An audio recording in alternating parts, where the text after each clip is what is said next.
Everyone loves chips and salsa and a good spinach dip at a party. But what about trying something new using delicious meat, cheese, vegetables, and other things produced right here in Minnesota? Today in our kitchen, you're in for a real treat. I'm joined by Randee Hokanson, and you may have seen Randee before on our show. She's a Minnesota master gardener and a wonderful source of great ideas, and she's a really gifted designer too. Randee is going to tell us about something called a charcuterie board. Am I pronouncing that right? You are. It's a French word.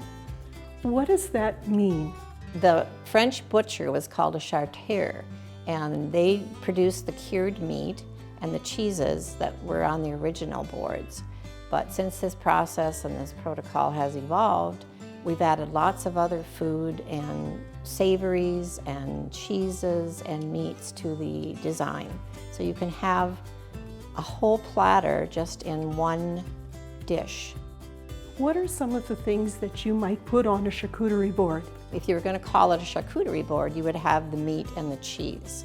And as you can see from the example here, try to select things that the guests that you have or the family that you're serving include things that they really like.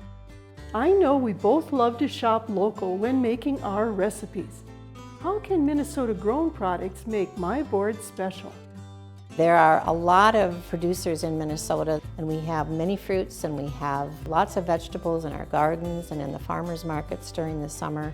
We have some savories that are a mix of wild rices, and we have lingonberries. There's no right or wrong way to do them.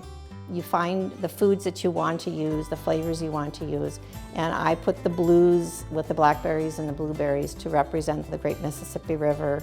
We have the Star of the North with the cheese. We grow lingonberries here, we grow blueberries here, and cornbread, big meat producing state. So we've kind of included a lot of the things that you would find and you would enjoy in Minnesota. And if you're looking for locally produced meat, cheese, vegetables, or other treats to make your next charcuterie board special, visit minnesotagrown.com for sources near you.